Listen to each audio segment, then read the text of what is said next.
السلام علیکم ناظرین، تفسیر القرآن کی اگلی ویڈیو کے ساتھ میں پروفیسر حافظ محبوب احمد ایک مرتبہ پھر آپ کی خدمت میں حاضر۔ آج میرے سامنے جو آیات ہیں وہ دو آیتیں ہیں۔ اعوذ باللہ من الشیطان الرجیم، بسم اللہ الرحمن الرحیم۔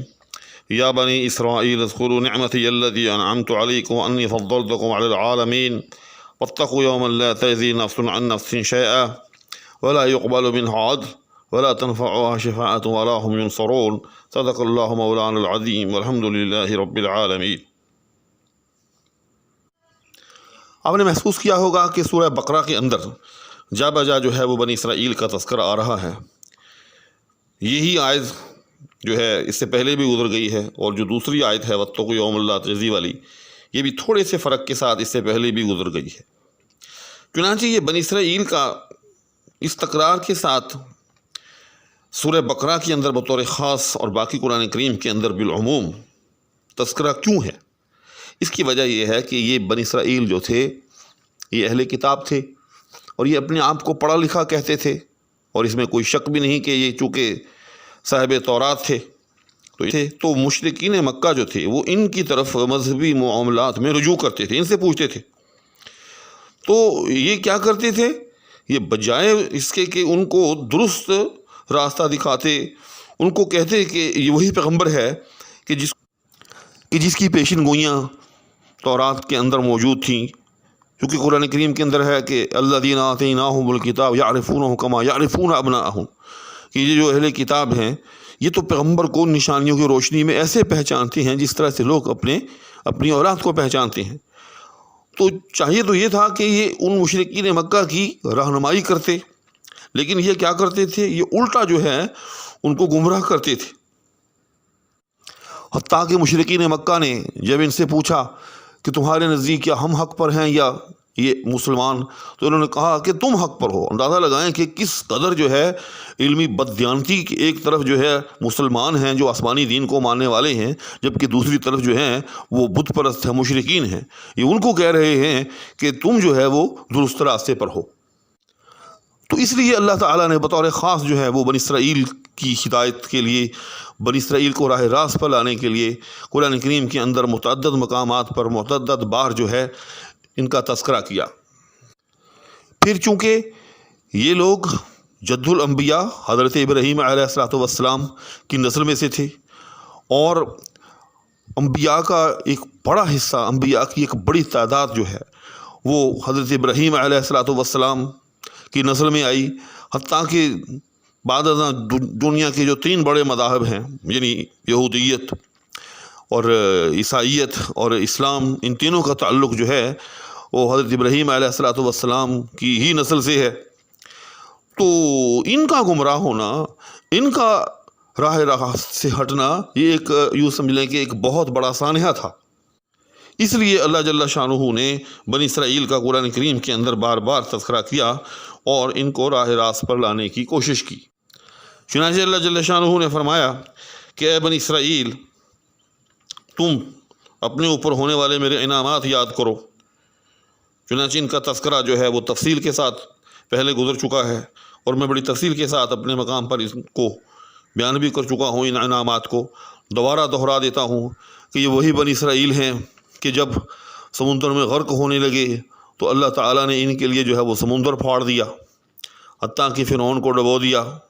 یہ آرام کے ساتھ جو ہے وہ سمندر کو عبور کر گئے۔ اور یہ وہی بنی اسرائیل ہیں کہ جب صحرائے سینا کے اندر محصور ہوئے تو اللہ تعالیٰ نے ان کے لیے زمین سے 12 چشمے جاری کیے۔ اللہ نے ان کے کھانے کے لیے آسمان سے من و سلوہ نازل کیا۔ الغرض اللہ جل شانہ نے ان کو چند در چند اور پے در پے انعامات سے نوازا۔ آگے فرمایا واتقوا یوما لا تجزی نفس عن نفس شیئا، کہ اس دن سے ڈرو کہ جس دن کوئی نفس کسی نفس کے کام نہ آئے گا، ولا یقبل منہا عدل، اور اس سے کوئی معاوضہ یا بدلے کے طور پر کوئی چیز بھی قبول نہ کی جائے گی کہ وہ کہہ دے کہ یا اللہ مجھ سے یہ لے لے اور میری جان جو ہے وہ چھوٹ جائے۔ ولا تنفعها شفاعہ، اور اس دن اس کو کوئی شفاعت بھی جو ہے وہ فائدہ نہ دے گی۔ ولا هم ينصرون، اور نہ ان کی کوئی مدد ہی کی جائے گی۔ تو یہ جو کہا کہ اس دن سے ڈرو کہ جس دن کوئی نفس کسی نفس کے، کوئی جان کسی جان کے کام نہ آئے گی، اس کا بڑا تفصیل کے ساتھ ذکر میں سمجھتا ہوں سورہ معارج کے اندر، اور اسی طرح سے پھر سورہ عبس وتولیٰ کے اندر موجود ہے۔ چنانچہ سورہ معارج کے اندر ہے یود المجرم لو یفتدی من عذاب یومئذ ببنیہ وصاحبتہ واخیہ وفصیلتہ التی تؤویہ ومن فی الارض جمیعا ثم ینجیہ۔ فرمایا کہ اس دن مجرم یہ خواہش کرے گا کہ کاش اس کی جان، اس کی اولاد کے عوض، اس کی بیوی کے عوض، اس کے بھائی کے عوض، اور اس خاندان کے عوض، وہ خاندان جو ہمیشہ اس کو پناہ دیا کرتا تھا، چھوٹ جائے۔ اور تو اور ومن فی الارض جمیعا، بلکہ جو کچھ اس زمین کے اندر ہے اگر وہ اس کی دسترس میں ہے وہ بھی کوئی اس سے لے لے، لیکن کاش ثم ینجی، آج اس کو جو ہے وہ نجات مل جائے۔ اسی طرح سورہ عبس کے اندر ہے یوم یفر المرء من اخیہ وامہ وابیہ وصاحبتہ وبنیہ لکل امرئ منہم یومئذ شأن یغنیہ۔ فرمایا کہ وہ دن ایسا دن ہوگا کہ جس دن انسان اپنے بھائی سے بھاگے گا، اور اپنی ماں اور اپنے باپ سے بھاگے گا، اور اپنی بیوی اور اپنی اولاد سے بھاگے گا کہ کہیں یہ جو ہے مجھ سے کوئی نیکیاں نہ مانگنے آ جائیں، یہ کہیں مجھے یہ نہ کہہ دیں کہ جس طرح سے تو دنیا کے اندر ہماری ضروریات پوری کرتا تھا، ہمارے کام آتا تھا، آج بھی ہمارے کام آ۔ لیکن فرمایا کہ نہ اس دن ایسا نہیں ہوگا، لِكُلِّ امْرِئٍ مِّنْهُمْ يَوْمَئِذٍ شَأْنٌ يُغْنِيهِ، بلکہ اس دن ہر شخص جو ہے اپنی ہی ایک خاص حالت میں مبتلا ہوگا، اور وہ کسی کے جو ہے کام نہیں آ سکے گا۔ اسی موضوع پر سورہ آل عمران کے اندر بھی ایک آیت ہے، وہ بھی ساتھ میں ملا دیتا ہوں۔ فرمایا کہ ان الذین کفروا وماتوا وهم کفار فلن يقبل من احدهم ملء الارض ذهبا۔ فرمایا کہ جو لوگ کافر ہوئے اور پھر اسی حالت کفر کے اندر وہ مر بھی گئے، فلن يقبل من احدهم ملء الارض ذهبا ولو افتدى به۔ فرمایا کہ قیامت کے دن اگر وہ زمین برابر سونا، یعنی اتنا سونا کہ اگر زمین پر بچھا دیا جائے تو یہ زمین بھر جائے۔ اب اندازہ لگائیں، ایک پہاڑ کا ذکر نہیں ہو رہا، ایک وادی کا ذکر نہیں ہو رہا، اتنا سونا ملء الارض، یعنی وہ سونا زمین کو بھر دے۔ اگر کوئی اتنے سونے کا بھی اس دن بالفرض مالک ہو اور وہ کہے کہ یا اللہ یہ سارا سونا لے لے، وَلَوِ افْتَدَىٰ بِهِ، اور یہ اتنا سارا سونا لے کر ایک طرح سے یہ میرا فدیہ شمار کر لے اور میری جان چھوٹ جائے۔ فرمایا کہ ہرگز ایسا نہیں ہوگا۔ اولئک لہم عذاب علیم، یہی وہ لوگ ہیں جن کے لیے عذاب علیم ہوگا۔ وما لہم من ناصرین، اور ان کے لیے کوئی مددگار نہ ہوگا۔ آگے فرمایا ولا تنفعها شفاعہ، اور اس دن کوئی شفاعت جو ہے وہ فائدہ نہ دے گی۔ یہاں تھوڑی تفصیل ہے، یاد رکھیے گا کہ شفاعت فائدہ دے گی بھی اور نہیں بھی دے گی۔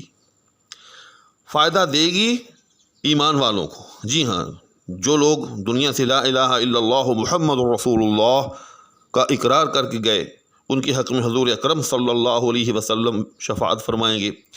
اسی طرح سے درجہ بدرجہ جو اہل ایمان ہوں گے وہ بھی شفاعت فرمائیں گے۔ جیسا کہ آپ نے سنا ہوگا کہ اگر کسی کا لڑکا حافظ قرآن ہوگا وہ بھی اپنے والدین کی جو ہے اس دن شفاعت کرے گا۔ اسی طرح سے جو چھوٹے بچے، جو بالکل معصوم بچے ہوتے ہیں، وہ فوت ہو جاتے ہیں، وہ بھی اپنے والدین کی شفاعت کریں گے۔ تو شرط یہ ہے قبولیت شفاعت کے لیے کہ لا الہ الا اللہ محمد رسول اللہ، اس اقرار کے ساتھ یہ دنیا جو ہے وہ چھوڑی ہو۔ اور اگر معاذ اللہ حالت کفر پر موت واقع ہوئی تو پھر یہ جملہ جو ہے ان کے لیے براہ راست ہے ولا تنفعها شفاعہ، کہ ان کے حق میں اول تو کوئی شفاعت کرے گا ہی نہیں، لیکن اگر کوئی کرے بھی تو اللہ جل شانہ جو ہے اس کو قبول نہیں فرمائے گا۔ تو آج کی اس نشست کے اندر میں نے قرآن کریم کی ان 2 آیات کی قدر مختصر انداز میں تفسیر بیان کرنے کی کوشش کی ہے۔ امید ہے کہ آپ کو اس سے فائدہ ہوا ہوگا۔ آخر میں اس التماس کے ساتھ کہ اگر کوئی صاحب میرے چینل پر نئے آئے ہیں تو وہ کائنڈلی چینل کو ضرور سبسکرائب کر لیں، ساتھ میں موجود بیل آئیکن کو بھی پریس کر لیں تاکہ ان تک میری ویڈیوز کا نوٹیفیکیشن جو ہے وہ پہنچتا رہے۔ میں آپ سے اجازت چاہوں گا۔ اللہ حافظ۔